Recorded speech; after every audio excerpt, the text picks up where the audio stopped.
आज मैं आपको एक ऐसी स्टूडेंट से मिलाने जा रहा हूँ जिसने 10th बोर्ड में 95% मार्क्स अचीव किए हैं। हर एक बच्चे का सपना होता है कि वो भी अपने बोर्ड में 90 या उससे ऊपर मार्क्स अचीव करे।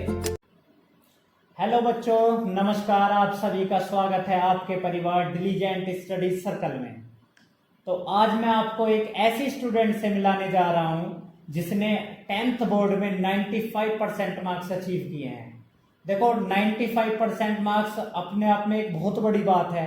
हर एक बच्चे का सपना होता है कि वो भी अपने बोर्ड में 90 या उससे ऊपर मार्क्स अचीव करे, लेकिन वो संभव तभी हो पाएगा जब अच्छे से मेहनत करोगे और डेली पढ़ाई करोगे। तो मिलते हैं हमारी टॉपर भावना से। भावना, आपका स्वागत है हमारी डीएससी फैमिली में। Thank you sir. तो भावना, 10th में 95% मार्क्स काफी बड़ी बात है। कैसा फील हो रहा है आपको? सर, मुझे बहुत अच्छा फील हो रहा है। हाँ, अच्छा। और तो आज हम स्टार्ट कर, ताकि आपकी एक जर्नी वीडियो बना रहे हैं ताकि और बच्चों को भी हेल्प मिल सके कि वो अपनी प्रिपरेशन अच्छे से करें। सर, तो आप अपनी जर्नी के बारे में कुछ बताइए, कैसे आपने स्टार्ट किया? Yes sir. सर, मतलब मैंने डे 1 से ही स्टार्ट करा था। ये नहीं था कि मैंने अपना बैकलॉग बना लिया। डे 1 से स्टार्ट करो, जो डेली का डेली काम है उसे डेली कर लो। मतलब वर्कलोड नहीं लेना बिल्कुल भी, और रिवीजन को मेन प्रायोरिटी देनी है। सबसे बेस्ट थिंग जो मुझे लगी। जी बिल्कुल, ये बिल्कुल सही बात है कि अगर डेली का काम डेली खत्म करोगे तो कोई लोड नहीं आने का। अगर एक दिन भी मिस किया तो उसका थोड़ा थोड़ा करके वर्कलोड बढ़ता चला जाता है। Yes sir. तो मैंने देखा अक्सर कि बच्चे पूछते हैं कि सर कितने घंटे पढ़ना चाहिए कि टॉपर बन जाए। तो उससे पहले आप अपने सब्जेक्ट वाइज मार्क्स बता दीजिए ताकि हमारे बच्चों को भी पता लगे कि एवरी सब्जेक्ट में कितने कितने मार्क्स हैं इनके।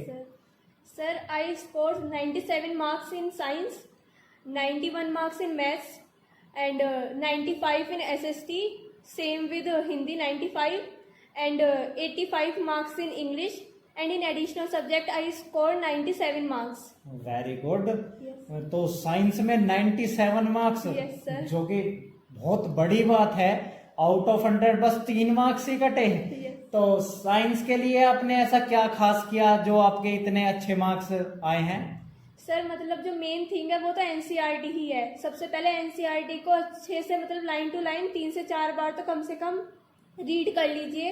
मतलब हर एक लाइन का आपको मतलब अच्छे से पता होनी चाहिए। अच्छे से उसे बस रीड कर लो जो, और उसके बाद कुछ पीवाईक्यूज, अगर कुछ डाउट रह गए हैं तो कुछ आप रेफरेंस की हेल्प ले सकते हो। और बाकी डीएससी फैमिली तो है ही आपके साथ। जी जी बिल्कुल। यस। तो ये काफी कुछ मैं ऐड करना चाहूंगा कि सबसे पहले देखो एनसीईआरटी मेन है। अगर फिजिक्स, केमिस्ट्री, बायो तीनों की आप सबसे पहले एनसीईआरटी करो, रीड करो, एक एक लाइन को रीड करो। और जो डाउट आ रहा है उसे, जैसा बताया हमारी टॉपर ने, कि रेफरेंस बुक की हेल्प ले सकते हो। और मेन पीवाईक्यू। Yes sir. और मैथ्स का, जैसे इस बार 10th सीबीएसई बोर्ड में हुआ था कि स्टैंडर्ड का काफी हार्ड एग्जाम आया है, उसके बावजूद भी आपके 91 काफी अच्छे मार्क्स हैं। तो मैथ्स के लिए क्या स्पेशल तैयारी करी आपने?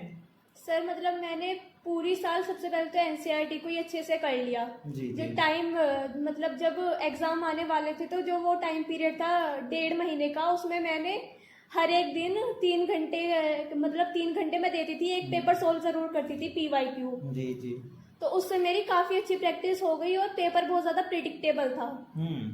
ये बिल्कुल सही बात है कि जब आप प्रैक्टिस करोगे, दबा के प्रैक्टिस करो, तो आपकी टाइमिंग एनालिसिस हो जाएगा और पेपर भी कहीं हद तक हो जाएगा प्रेडिक्ट कि किस लेवल तक के आ सकते हैं। जी। और सोशल साइंस में आपका क्या स्कोर रहा? Sir, 95। Very good. Social science के लिए आप कुछ रिकमेंड कीजिए। यस सर, सोशल साइंस तो मतलब एनसीईआरटी भी अगर आप अच्छे से कर लोगे तो भी आपका काम चल जाएगा। लेकिन पीवाईक्यूज तो मैं कहना चाहूंगी कि हर सब्जेक्ट में मतलब नेसेसिटी है आपके लिए, अगर आपको अच्छे मार्क्स अचीव करने हैं। तो मेन यही हुआ कि एनसीईआरटी प्लस पीवाईक्यू, आपका जो बेसिक है वो एनसीईआरटी से क्लियर होगा। और जो रिवीजन है उसके लिए पीवाईक्यू की है, क्योंकि सर उससे बहुत ज्यादा पेपर का पता चल जाता है कि किस लेवल का आएगा, किस टाइप का आएगा। जी बिल्कुल बिल्कुल। अक्सर एक सवाल आता है भावना कि बच्चे कमेंट करते हैं, पूछते हैं, ऑफलाइन हमारे सेंटर पे भी बात होती है कि हमें 90% मार्क्स लाने हैं, उससे ऊपर लाने हैं, तो कितने घंटे पढ़ना होगा। तो इस पे आपका क्या व्यू है? सर अगर मैं अपनी बताऊं तो मैं सिर्फ स्टार्टिंग में 3 से 4 घंटे पढ़ती थी, लेकिन कंटिन्यूटी जो कि मेन टारगेट था मेरा, कंटिन्यूटी बनी रहे, कंसिस्टेंसी बनी रहे, अगर वो टूट जाएगी तो शायद अचीव ना हो पाता। लेकिन जब एग्जाम टाइम आया तो उसमें मैंने 1 से 2 घंटे थोड़ा एक्स्ट्रा बढ़ा ली। मतलब अगर थोड़ा अचीव करना तो थोड़ी मेहनत भी करनी पड़ेगी बिल्कुल, और थोड़ी बिल्कुल सही सेक्रीफाइसेस भी करने पड़ेंगे सर। जी जी जी, Yes. बिल्कुल सही बात है। मेन थिंग है कंसिस्टेंसी। Consistency. अगर आप कंसिस्टेंसी से पढ़ाई कर रहे हो तो कोई ज्यादा बड़ी बात भी Yes, नहीं sir. है।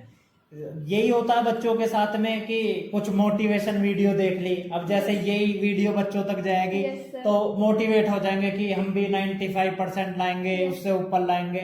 लेकिन दिक्कत ये आती है कि एक दिन 10 घंटे पढ़ लिए, 12 घंटे पढ़ लिए, फिर 2-3 दिन बाद किताब बंद, पढ़ाई बंद, तो एवरेज क्या रहा आपका, क्वालिटी क्या रही, 0। Yes sir. तो main thing consistency. Sir arts matter नहीं करते, मतलब ये है कि आप अगर 1 घंटा भी पढ़ रहे हो तो पूरे फोकस के साथ पढ़ो, अपना कंसेप्ट बिल्कुल क्लियर रखो एकदम जी, क्योंकि अगर आपका कंसेप्ट क्लियर होगा तो वो सबसे बेस्ट थिंग है, आप मतलब अपने एग्जाम को बेस्ट से बेस्ट दे पाओगे। जी बिल्कुल, Yes, बिल्कुल sir. सही बात है।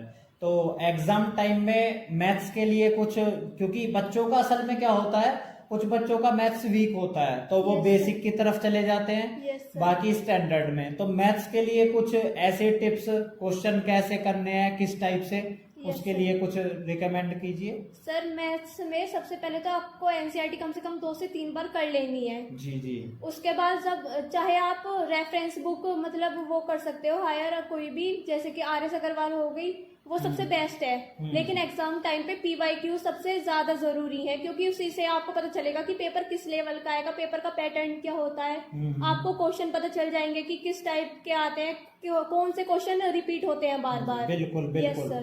बिल्कुल सही बात है कि मैथ्स प्रैक्टिस का सब्जेक्ट है। Yes, sir. अगर आप मैथ्स में प्रैक्टिस करोगे तो ज्यादा बेटर है। Yes, sir. 10 बुक एक बार मत पढ़ो, एक बुक को Yes, 10 बार पढ़ लो। सर एक बार को रेफरेंस बुक छोड़ सकते हैं लेकिन पीवाईक्यूज नहीं, बिल्कुल भी। जी बिल्कुल। Yes, sir. असल में क्या है, क्योंकि कोई सा भी बोर्ड हो उसमें कहीं हद तक पीवाईक्यू रिपीट होते हैं। Yes sir. तो अगर आप पीवाईक्यू कर रहे हो तो आपको एक आइडिया लग जाएगा कि हाँ ये एग्जाम किस लेवल तक जा रहा Yes, है। sir. अगर हार्ड आ रहा है तो कितना हार्ड तक आ सकता है, आया Yes. हुआ है, तो उससे काफी प्रेडिक्टेबल हो जाएगा। Yes sir. और साइंस के लिए कुछ स्पेशल?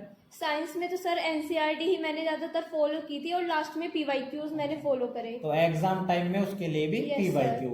तो जैसा आपकी परसेंटेज है, फिलहाल में आपने कौन सी स्ट्रीम 11th में फॉलो की है? सर मैंने 11th साइंस लिया विद पीसीएम। अच्छा पीसीएम। तो Yes. क्या कुछ फ्यूचर प्लानिंग, क्या सपना है आपका? Sir I want to get IIT college. अच्छा आप आईआईटी करना है? Yes, हमें। sir. चलो जिस हिसाब से आप मेहनत फिलहाल में भी कर रहे हो तो हम यही उम्मीद करेंगे कि आपका आईआईटी निकल जाएगा, आईआईटी आपको मिलेगा Thank you, जरूर। sir. और तो मेन अगर कुछ टिप्स निकाली जाएं जो अक्सर बच्चों तक नहीं पहुंच पाती, या कुछ ऐसी कमियां होती हैं जो वो करते हैं, जिनकी टॉपर्स की हेल्प अगर वो ले तो शायद अच्छे मार्क्स और भी ज्यादा अचीव हो सकते हैं।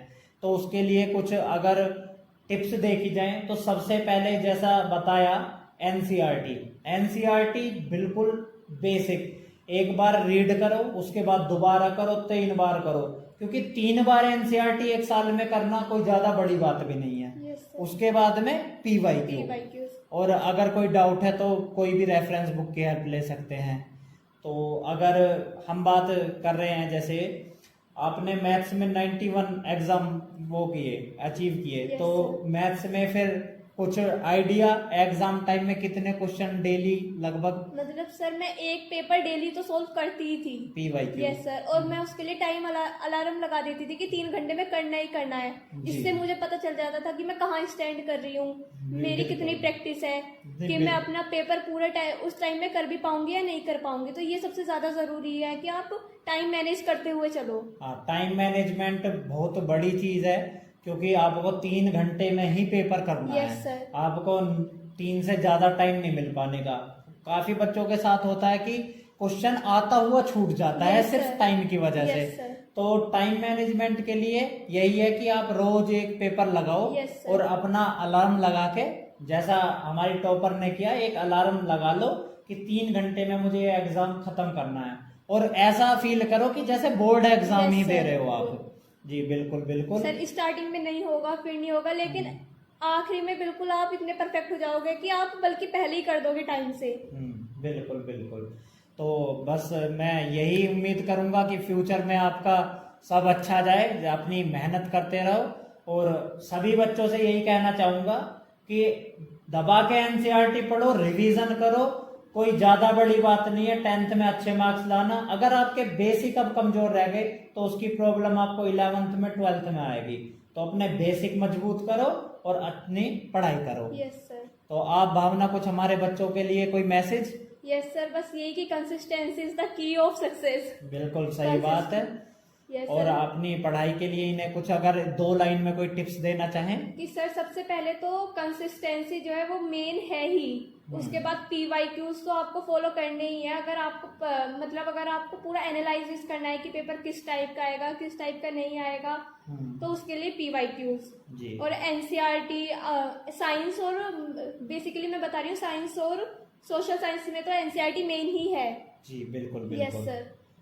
तो वेरी वेरी थैंक्यूफुल Thank you, कि आप हमारे प्लेटफॉर्म पे आए अपना एक्सपीरियंस साझा करने के लिए। तो बच्चों, जैसा कि हमारे टॉपर ने बताया, आप भी ये टिप्स फॉलो कीजिए, और हमारे फैमिली DSC फैमिली से आपको अब डेली आपके topic wise, subject wise videos मिलती रहेंगी।